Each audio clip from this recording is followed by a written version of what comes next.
Welcome to Ghost Files, where the shadows speak and mysteries come alive. If you love chilling stories, haunted places, and the unexplained, you're in the right place.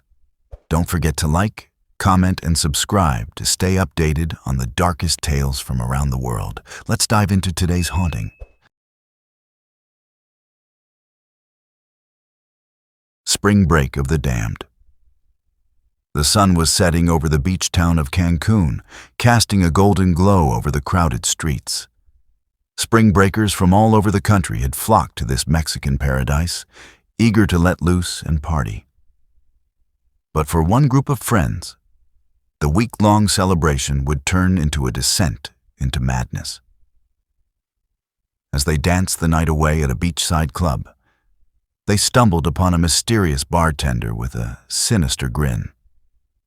He handed them a tray of colorful shots, claiming they were special and would make their spring break unforgettable. The friends, fueled by peer pressure and curiosity, downed the shots in one swift motion. At first, everything seemed normal.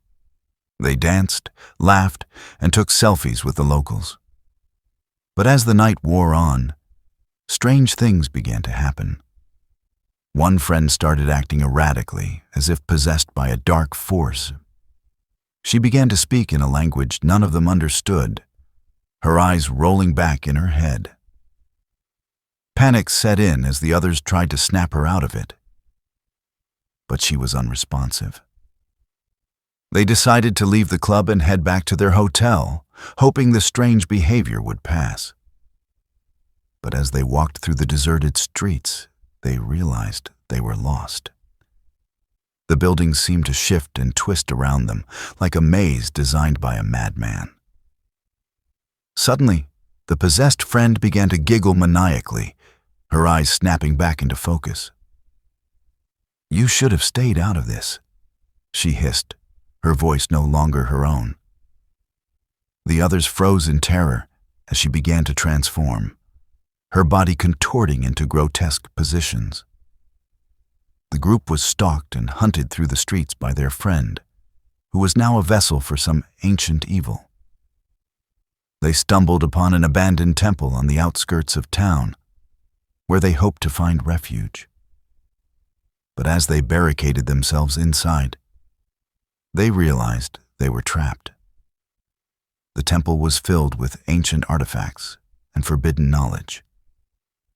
The friends soon discovered that the bartender's shots had unleashed a dark curse, one that would haunt them for the rest of their lives.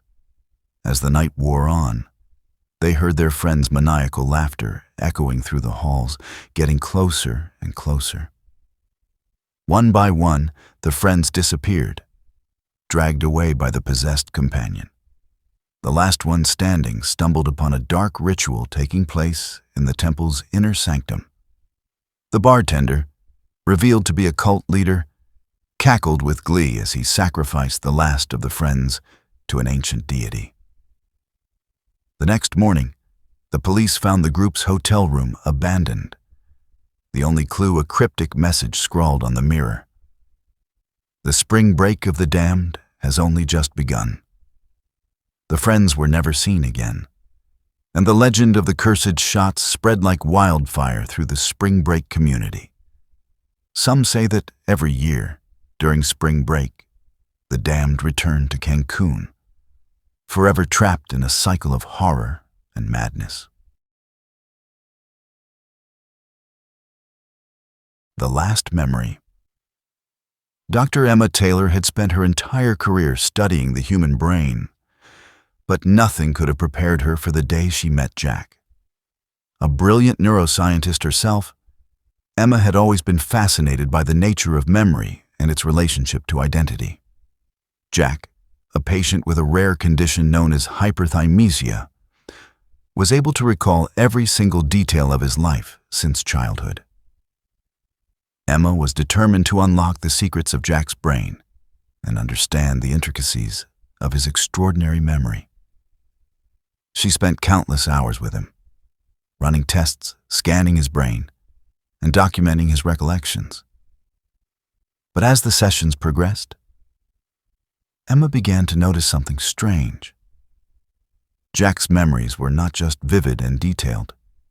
They were also tinged with a deep sadness. One day, Emma asked Jack about his earliest memory. Jack closed his eyes and began to recount a story about his childhood, about playing with his siblings in the park. But as he spoke, his voice cracked, and tears began to well up in his eyes. Emma was taken aback. She had never seen Jack show emotion before. "What's wrong?" Emma asked, concern etched on her face.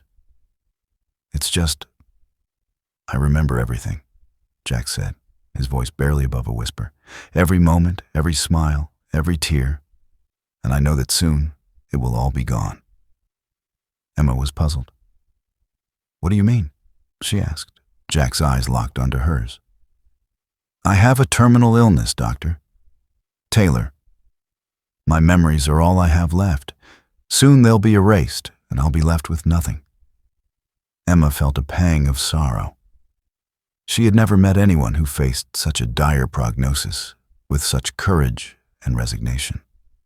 Over the next few weeks, Emma spent every spare moment with Jack, documenting his memories and trying to understand the intricacies of his brain.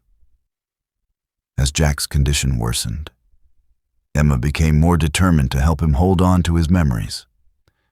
She tried every treatment, every therapy, but it was clear that time was running out. One day, Jack called Emma to his bedside. His eyes were sunken, his voice weak. "Dr. Taylor, I want you to promise me something," he said, his voice barely audible. "Anything, Jack," Emma replied, tears streaming down her face. "Promise me you'll remember for me," Jack said. "Promise me you'll hold on to my memories when I'm gone." Emma nodded, her heart heavy with grief. "I promise, Jack. I'll remember everything." As Jack's eyes closed for the last time, Emma felt a sense of loss she had never experienced before. She spent the next few weeks transcribing Jack's memories, poring over his journals and reliving his moments of joy and sorrow. Years went by, and Emma's notes became a testament to Jack's life. She shared them with his family, and they became a cherished legacy. Emma's research continued, but her focus had shifted. She no longer sought to understand the mechanics of memory. Instead, she wanted to comprehend the human experience. One day, as Emma sat in her office, surrounded by Jack's journals, she realized that she had become the keeper of his memories. And in doing so, she had discovered a new purpose: to honor the memories of those who had come before her, and to hold on to the stories that made us human. As she closed her eyes, Emma felt Jack's presence around her, his memories swirling in her mind like a gentle breeze. She smiled, knowing that she had kept her promise and that Jack's memories would live on through her. The Island of Lost Things. Legend had it that there existed an island where lost objects from throughout history washed up on the shores. It was said that anything misplaced, forgotten, or left behind could be found on this mystical island. Many had attempted to find it, but none had returned to tell the tale. Ava, a skilled sailor and adventurer, had always been fascinated by the legend. She spent years studying the tides, the winds, and the stars, searching for any hint of the island's existence. Finally, after months at sea, Ava spotted the island on the horizon. As she stepped onto the sandy beach, Ava felt an eerie sense of familiarity. The air was thick with the whispers of forgotten memories, and the trees seemed to lean in, as if sharing secrets. She wandered through the forest, marveling at the sheer volume of lost treasures that surrounded her. There were ancient scrolls, rusty keys, and forgotten toys, each one telling a story of its own. Ava stumbled upon a vintage typewriter, its keys yellowed with age, and a single sheet of paper stuck in the carriage. She pulled out the paper and read the unfinished poem, the words echoing in her mind. As she explored further, Ava encountered a room filled with lost love letters, tied with faded ribbons and dusty bows. She read the passionate declarations, the heartbreaks, and the longing. Tears streamed down her face as she realized the depth of human emotion that surrounded her. Ava's journey took her to a cave filled with lost dreams, shattered aspirations, abandoned ambitions, and unrealized potential. She saw the scripts that never made it to the screen, the paintings that were never finished, and the songs that were never sung. The weight of what could have been hung heavy in the air. As Ava navigated the island, she began to understand that the lost objects were not just physical things, but also fragments of people's lives. She found a suitcase filled with photographs of a family that had been torn apart by war, and a child's drawing of a happy home lost forever. Ava's travels eventually led her to a clearing, where a figure stood, watching her.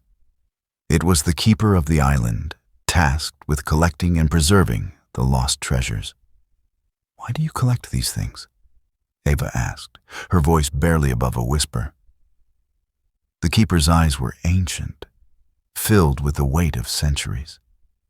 "These lost objects hold the memories of humanity," they replied. "They remind us of what we've been, what we've lost, and what we've become." Ava realized that the island was not just a repository of lost things, but a testament to the human experience. As she prepared to leave, the keeper handed her a small, intricately carved box. "What's this?" Ava asked. "A memory from your own past," the keeper replied. "Something you lost, but can now remember." Ava opened the box, and a flood of memories washed over her.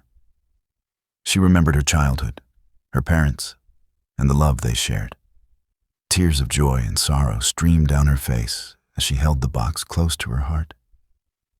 As Ava sailed away from the island, she knew that she would never forget the lessons she learned on the island of lost things.